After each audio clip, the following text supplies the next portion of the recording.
అయ్యా, అది జీవితంలో ఉన్నత శిఖరాలకు ఎగరాలని ఆలోచన పోనిచ్చి కంఫర్ట్ జోన్ ఎత్తుక్కుంది.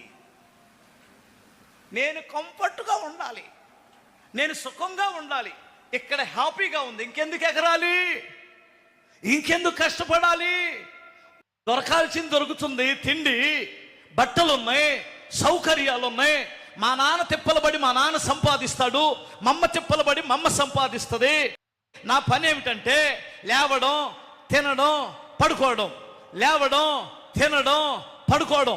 అవసరమైతే పెద్ద పని ఏంటంటే సెల్ చూడడం.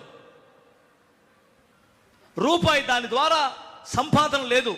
దున్నపోతు తిన్నట్టు తిని ఈడు నిష్ప్రయోజకుడిగా మారాడు. కాబట్టి ఈయన్ని ప్రయోజకుడిగా మార్చాలంటే ఆడి కంఫర్ట్గా ఉన్న ఆ కంఫర్ట్ జోన్ను తీసివేయాలి. అప్పుడు ఎగురుతాడు పైకి. స్తోత్రం చెప్పాలి. ఎంతమందికి అర్థమైంది?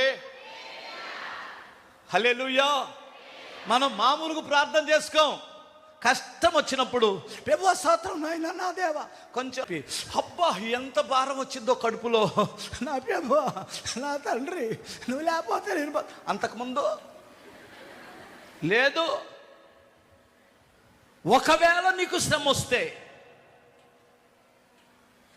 నువ్వు ఎగిరే సామర్థ్యం ఉండి, వయసు ఉండి, బలముండి అలా ఉంటున్నావని, క్రీస్తు కొరకు ఏమీ చేయటం లేదని, సమాజం కొరకు ఉపయోగపడట్లేదని నిన్ను ఎగిరించడానికి దేవుడు ఒకవేళ నీకున్న ఆధారాలు తొలగించవచ్చు. కానీ దేవుడు ఎట్టి పరిస్థితుల్లో నిన్ను, నీ పట్ల ఉన్న ఉద్దేశాలు వేరు.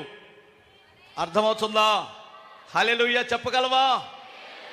చెట్టు నరకమంటారా, ఎగరతారా? రే బాబు, చెట్టు నరకమంటారా, ఎగురుతారా? ఎగరండి, క్రీస్తు కొరకు బ్రతకండి, ఉన్నత శిఖరాలలో ఎగరండి. దేవుడు మిమ్మల్ని ఆశీర్వదిస్తాడు.